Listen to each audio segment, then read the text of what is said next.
and welcome to this edition of Inside Compliance. I'm Erica Salmon Byrne, Executive Vice President of Compliance and Governance Solutions, and I have a terrific guest in the studio today, our new studio, as a matter of fact, overlooking the trading floor here at 11 Wall Street. I'm thrilled to welcome Craig Moss, who is the Chief Operating Officer of Create.org. Craig, thank you so much for taking the time to join us. Thanks, Erica. It's really a pleasure to be here, and I love the new studio. Thank you. So for those in our audience who aren't as familiar with Create and the work that you all are doing, can you just take a couple minutes to explain who Create is and what your mission is? Sure, absolutely. Create is the Center for Responsible Enterprise and Trade. We were founded about 2 years ago. We're a not-for-profit, and our mission is to focus on helping companies to protect intellectual property and prevent corruption inside their company and in their global supply chain. If anybody has any interest in learning more about us, our website is create.org, real easy to remember. But the work we've been doing is really around the idea of how do you help a company to better protect their IP, or as I said before, prevent corruption. And they're both really, really challenging issues. We link them together because both of them have had increased problems globally as companies increase their global expansion. Right, and particularly in the supply chain. Just to set the stage for a second, because a lot of compliance officers may not have responsibility for IP protection. Why is IP such a critical issue right now? Well, you know, IP, the importance of IP in a company has grown exponentially over the last decade. A lot of the surveys that we see show that up to 75% of the asset value of a company is directly tied to its intellectual property. And that's a flip from the 70s, right? Almost a complete flip. Absolutely. And if we look at that, we think that that's going to increasingly become the reality. So it's a critical financial asset for a company. It also often gives them a competitive advantage. So you think about, a lot of people get fixated on one type of IP, but there's patents, trademarks, copyrights, but trade secrets is another big category where a lot of companies have problems. So you think about your process know-how. If you're teaching a company how to make your product under a contract, you're teaching them some of your intellectual property. Your customer list, your formulas, all of those things are trade secrets that companies need to share in order to have goods produced around the world. But increasingly they become at risk for infringement. Right. Yeah, you were telling me a story that from one of your pilots during our conversations leading up to today's session, and the story was that this company went to go on a tour of a factory overseas, and they were thinking about hiring this particular manufacturer to manufacture a component piece of their product, and they walked past a table, and there, laying on the table for anybody to see, was all of their competitors' proprietary plans for the product that the factory was making for them. Panic, right? I mean, it's got to cause panic. Total panic. And of course, the facility didn't get the contract. Right, thankfully. The other company was petrified that somebody would be that sloppy. But there's a case where it really is sloppiness. It was not intentional theft, it's just bad management practices. Right, and that's one of the things that I find so interesting about this intersection of IP and data security, right? Because in many ways you're basically dealing with the same issues, which is not necessarily bad people, but people just making an honest mistake, right? The guy who still, in spite of all the training, picks up the thumb drive in the parking lot and sticks it in his laptop to figure out who it belongs to so he can give it back, right? I mean, it's a normal human motivation. So during the course of the pilot that you guys ran, I know one of the things you talked about was this need to get IP compliance out of the legal department and into the business units. Why is that so important? Well, it's really critical because if you look at it, you need to embed it in the way a company operates. So we did some research with the conference board, and we found that 93% of companies really silo IP protection in the legal department. Mm-hmm. And by that you mean it's contract terms, right? That's where it lives. Basically, yeah. It's in the contract, right. But what we find is that the contracts get signed, put in the drawer, and then nobody is monitoring the performance for IP protection. So they tend to be very reactive. If a problem occurs, they pull the contract out, they look to see what kind of legal remedy they may have. But by then, it's already happened. So how do you can't get it back. So what we're looking at is how do you become more preventative? And really the thrust there is to use management systems. How do you, and that's how so you as really, a lawyer, okay. What's a management system? A management system, the definition I use is trained, committed people routinely following procedures. So if we break that down, trained, committed people means obviously they have to be trained. Commitment requires senior management support, so it's kind of integrated into how the company operates. Routinely following procedures means that the procedures have to be practical, or I as an employee am not going to follow it. If it conflicts with my job, I'm not going to follow the IP protection procedure, I'm going to do my job. So a lot of people think of a management system as documents, but it's not. It's really documents being implemented by people. Right, and so this is one of those situations where as a compliance officer, I need to find my partners in the business in order to make any kind of a difference here at all, right? Because I can sit in my office at headquarters and think about what I think a good IP or anti-corruption system looks like. Right. But if I'm not out there in the business, watching the way that things are actually done in the business, it'll never happen. It's not going to happen. Right, and many companies say to us that implementation's the hardest part. Sure. Which is obvious. Right. You know, we can come up with great policies and maybe some procedures, and we send them out, and people will largely ignore them. So we have to integrate it into how they operate. To do that, we think you need to form a cross-functional team.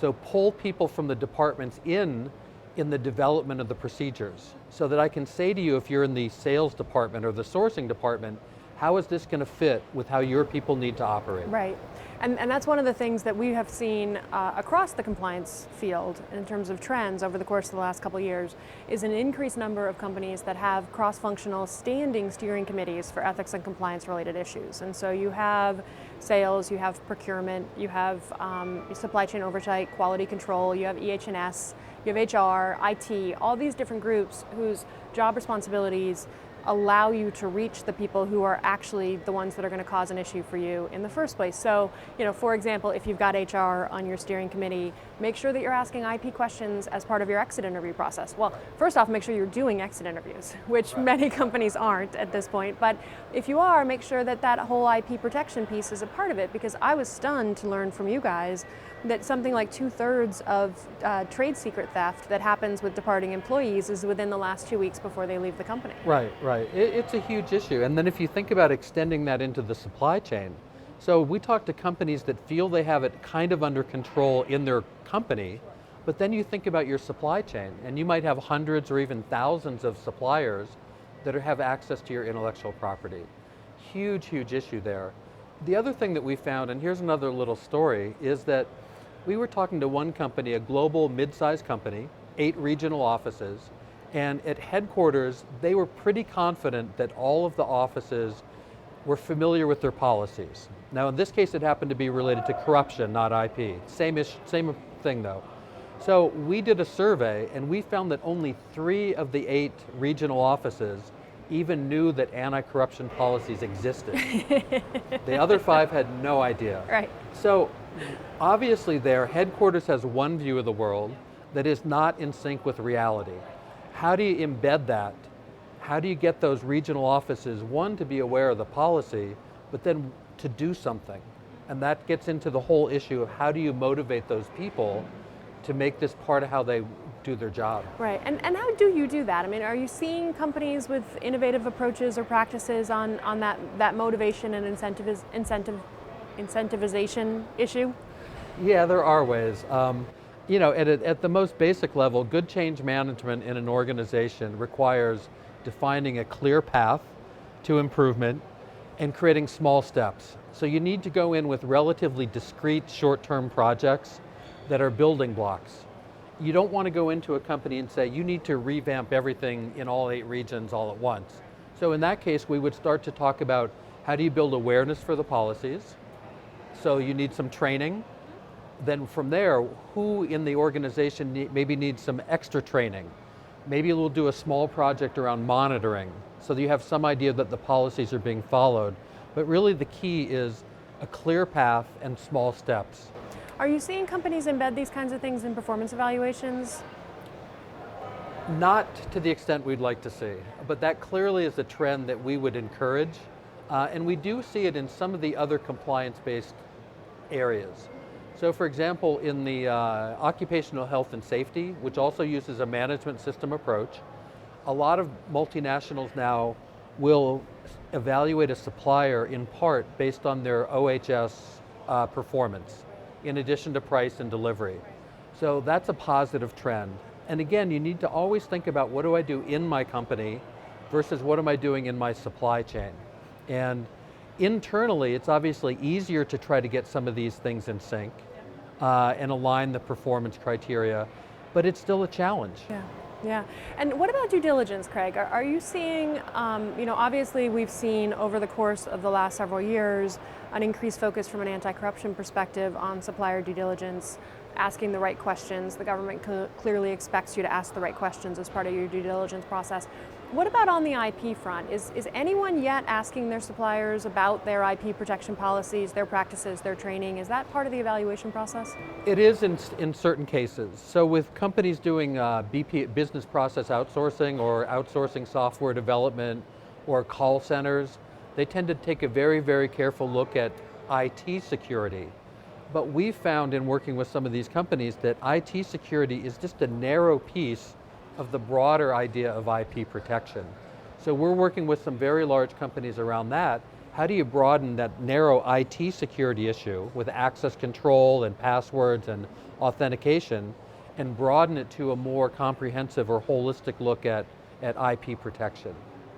Certainly if I'm a supplier of a major multinational company watching this as a compliance officer, and I feel like I've got really good IP protections in place, that's a competitive advantage for myself as a supplier, right? I can go as part of my bid process and say, your trade secrets are safe with me, or your trade secrets are safer with me than they are with somebody else. Right, absolutely agree. And in some countries, we're really promoting that idea and get great reception to it. Because if you think about it, in a lot of industries now, having a good quality system is no longer a competitive advantage. It used to be 20 or 30 years ago, but now it's like the basic bare minimum of playing in the game.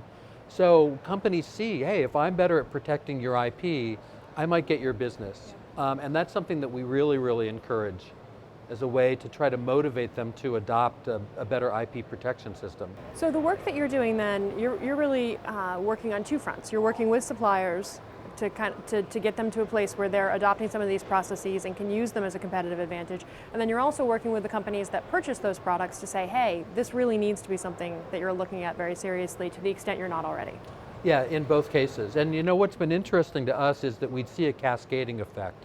So we started working with a US multinational that introduced us to some of their key Chinese suppliers. Some of those key Chinese suppliers then would say, well, we want this to be cascaded into the mid-sized Chinese companies that we're working with. So we're starting to see that kind of cascade effect because ultimately you do need to elevate IP protection across the board.